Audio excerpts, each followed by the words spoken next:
Jadi ini terkait tabel 2. Diupayakan 4 nama ya, ditulisnya 4 nama. Kemudian ini juga penting, ini W1, silakan nanti diklaim. Pengertian pendapat dan pengalaman sendiri terkait kode etik insinyur dan pengalaman Bapak Ibu terkait etika profesi. Jadi ceritakan pendapat, jadi kalau bingung gimana, ya searching dulu deh etika profesi itu apa, nanti buatlah dalam kalimat Bapak Ibu sendiri. Lalu berikan contoh apa yang pernah dialami terkait etika profesi. Misalnya kalau yang sipil terkait spesifikasi nih, misalnya etika profesi itu bagaimana supaya membangun suatu konstruksi sesuai dengan spesifikasi yang direncanakan gitu. Nah, ternyata dalam pengalamannya, dalam prakteknya ada pihak-pihak tertentu yang mencoba menegosiasi spesifikasinya sehingga grade-nya di bawahnya. Tapi Bapak Ibu nolak misalnya. Itu kan cerita pengalaman gitu. Atau kalau sebagai dosen gitu, bagaimana memberikan tridharma pendidikannya gitu, tridharma perguruan tingginya gitu supaya sesuai dengan aturan. Tapi ternyata ada pihak-pihak yang mencoba mengintervensi gitu integritas Bapak Ibu gitu, misalnya terkait penilaian atau mungkin pada saat penelitian hasilnya tidak sesuai, itu gimana caranya jadi sesuai gitu, merekayasa dan lain-lain. Nah itu kan contoh gitu ya, pengalaman sendiri, jadi memberikan ilustrasi dari pekerjaan. Lalu jadi yang pertama adalah pendapat, kedua pengalaman, dan yang ketiga yang penting juga itu jangan sampai lupa adalah terkait K3 LH. Jadi pada tabel ini Bapak Ibu juga harus mencantumkan pengalaman Bapak Ibu terkait K3 LH. Di tambang, mau di sipil, mau di elektro, informatika, bagaimana K3 LH-nya gitu. Kalau yang dosen gimana K3 LH kayak apa ya gitu. Kalau mungkin yang tenaga pengajar bingung gitu. Kalau praktisi mungkin sering ya berhubungan dengan yang namanya K3 LH. Nah, tapi kalau sebagai tenaga pengajar ya mungkin kalau di laboratorium seperti apa gitu. Itu kan tetap harus ada prinsip-prinsip K3-nya gitu. Atau terkait lingkungan hidup seperti apa, itu cantumkan. Jadi terkait K3 LH. Jadi yang suka lupa nih K3 LH-nya nih. Jadi tetap harus ada tadi pendapat, pengalaman, lalu K3 LH. Di 3 poin itu ya. Dan itu nanti diklaim pada komponen W1. Lalu ada tabel 3. Tabel 3 ini yang paling penting. Ini sangat menentukan kelulusan Bapak Ibu. Tabel 3.1. Nanti pada ERUM Bapak Ibu diminta untuk menginput minimal 25 kegiatan. Saya yakin lebih lah 25 kegiatan. Kalau yang baru kerja 3 tahun, gimana kurang dari 3 tahun? Nah, inilah kenapa kami minta sebenarnya yang di atas 3 tahun. Karena pengalaman kerjanya pasti lebih banyak. Gitu. Jadi nggak bingung lagi naruh-naruh di sini. Gitu. Ya silakan pecah-pecah kegiatannya gitu. Sehingga menjadi 25 kegiatan. Anggap satu proyek itu ada sub-sub kegiatannya gitu. Satu proyek kegiatan proyek itu punya sub-sub kegiatan. Kalau yang misalnya minim sekali itu bisa dipecah lah. Jadi sub kegiatan 1, sub kegiatan 2, sub kegiatan 3. Lumayan. Jadi 3 yang tadinya 1. Misalnya proyek proyek pembangunan saluran drainase gitu. Nah itu proyeknya ada sekitar 3 kilometer misalnya. Ya jadi mungkin bisa dipecah-pecah kegiatan pembangunan drainasenya itu menjadi per kilometer gitu. Atau per tahapan gitu, dipecah-pecah itu boleh. Jadi yang perlu adalah periodenya berapa lama, kemudian pemberi tugasnya gitu, lokasinya di mana, nama kegiatannya apa, dan posisi.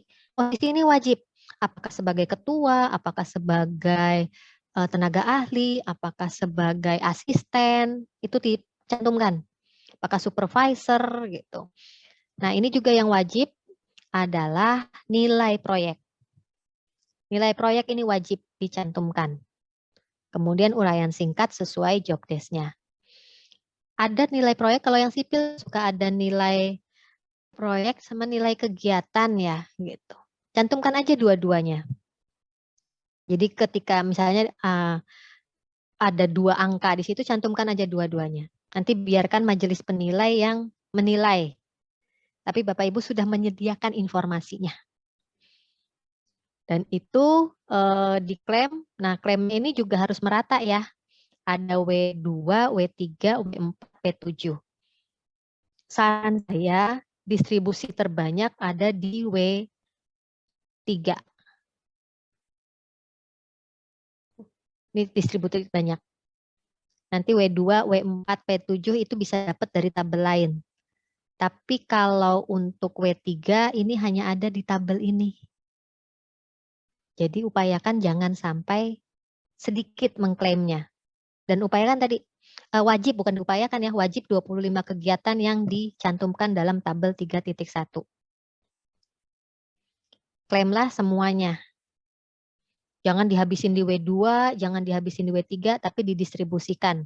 Walaupun distribusi untuk W3-nya lebih besar, lebih banyak. Itu saran saya. Nanti kembali biarkan majelis penilai. Nah ini minimal 25 kegiatan ya nilai proyeknya. Nah ini yang suka lama ngerjainnya. Karena 25 kegiatan pekerjaan dimulai dari setelah S1. Gimana kalau yang sebelum lulus S1 sudah kerja? Cantumkan saja. Kan kelihatan di periodenya. Periode majelis penilai akan menilai, oh ini ternyata pekerjaan dilakukan sebelum tahun lulus. Untuk di PSPPI itu nggak dinilai. Jadi pekerjaan Bapak Ibu sebelum itu nggak dinilai, sebelum lulus. Tapi nanti pada PII, di Majelis Penilai PII untuk sertifikasi profesionalnya, ada beberapa badan kejuruan yang menilai. Jadi nggak ada salahnya Bapak Ibu cantumkan gitu. Jadi itu dicantumkan 25 kegiatan. Kalau dosen gimana nih gitu. Ini kan kayaknya, nah kalau dosen silakan cantumkan untuk mata kuliah yang memang keteknikan. Jangan ngajar bahasa Indonesia ditulis gitu. Atau misalnya ngajar bahasa Inggris atau matematika dasar, itu kan bukan keteknikan. Jadi mata kuliah keteknikan gitu yang memang menjadi core bidang ilmu Bapak Ibu. Itu bisa juga dituliskan aja, bisa per mata kuliah, bisa per semester. Tapi kalau per semester kayaknya jadi banyak ya kalau yang kerjanya udah lebih dari 10 tahun sebagai dosen gitu. Ntar semua komponen tugasnya di sini kegiatannya ngajar semua gitu. Padahal kan ada lebih penting lagi misalnya pada kegiatan penelitian gitu. Kalau ngajar misalnya sudah banyak ya udah per mata kuliah aja gitu. Tapi nanti pada saat penelitiannya skripsi, membimbing skripsi juga Bapak Ibu bisa saja tuliskan karena dalam membimbing skripsi kan Bapak Ibu juga melakukan kegiatan keinsinyuran sebenarnya. Itu dicantumkan. Berarti nanti posisinya sebagai supervisor gitu. Itu boleh buat yang pengajar. Nah, cuman nilai proyeknya berapa ya? Nilai proyeknya pasti kalau skripsi nggak akan terlalu besar ya gitu. Dikira-kira aja gitu. Nah, nanti dari tabel 3.1 itu, tadi dari 25 kegiatan minimal, Bapak Ibu bisa breakdown lagi untuk mengisi tabel 3.2 sampai 3.5. Jadi nggak usah pusing untuk tabel 3.2 sama 3.5. Mengingat sebenarnya ini adalah bisa kita ambil dari tabel 3.1. Yang penting tabel 3.1-nya udah minimal 25, nanti didistribusikan, jadi boleh double claim istilahnya. Sudah diklaim di tabel 3.1, Bapak Ibu klaim lagi di tabel 3.2. Misalnya ngajar tadi nih, karena tabel 3.2 adalah pengalaman mengajar gitu. Atau mengembangkan pendidikan, pelatihan keinsinyuran. Jadi yang sudah dituliskan tadi di tabel 3.1 sebagai mengajar, tuliskan lagi di tabel 3.2.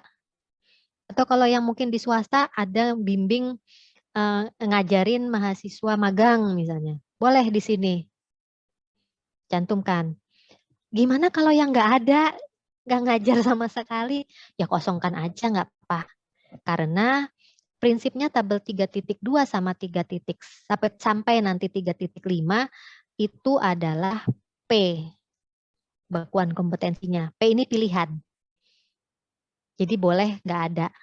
Tapi kalau yang tabel WWW tadi sih upayakan ada. Kecuali yang untuk penghargaan ya tadi W.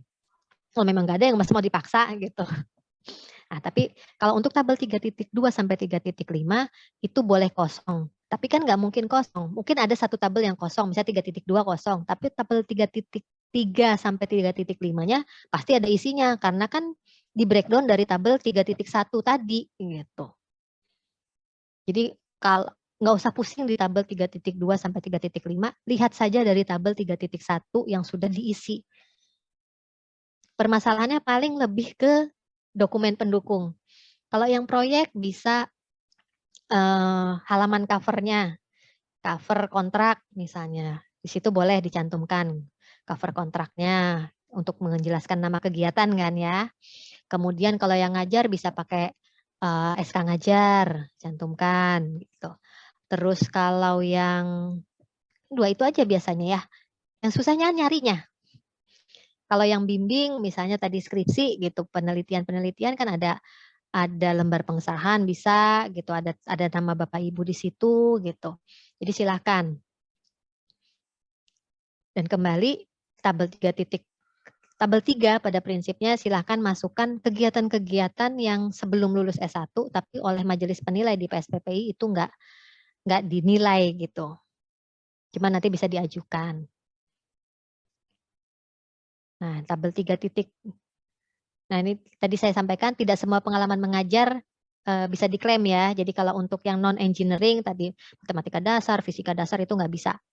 Karena itu semua juga dapat gitu, tidak keteknikan gitu, tidak menjadi core bidang ilmu. Dan yang diklaim adalah P5 untuk 3.2. Kalau nggak punya pengajaran ya udah. Nah, ini kalau yang dosen tadi ada penelitian bisa. Atau kalau yang orang teknik sipil pasti banyak pengalaman 3.3-nya. Pengalaman menangani bahan material dan komponen. Itu pasti banyak.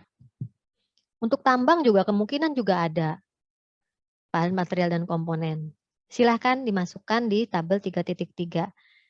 Ya, jadi yang intinya adalah diklaim aja dari tabel 3.1. Selama tabel 3.1-nya udah oke, gitu, lengkap dengan semua pekerjaan Bapak Ibu, tabel 3.2 sampai 3.5 itu nggak masalah.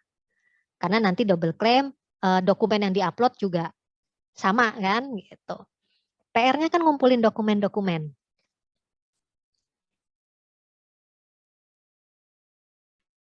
Ini juga tabel 3.4 pengalaman dalam konsultasi prekayasaan atau konstruksi instalasi. Nah, ini yang informatika, yang elektro, yang sipil juga masuk nih.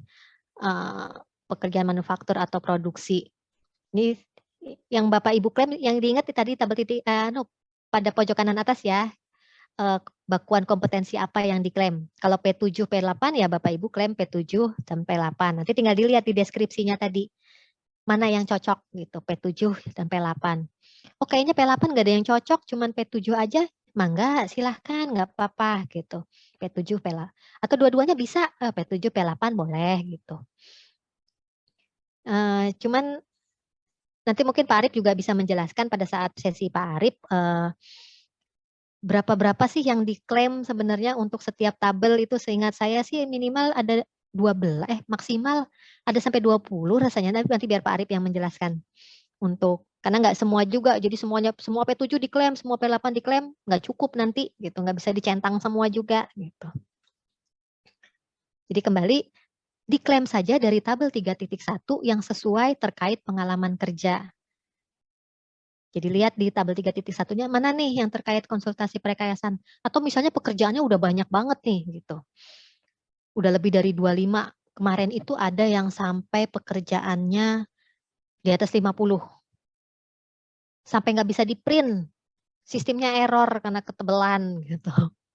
Jadi benar-benar memecahnya tuh sebenarnya dipecah semuanya gitu. Jadi yang dari tabel 3.1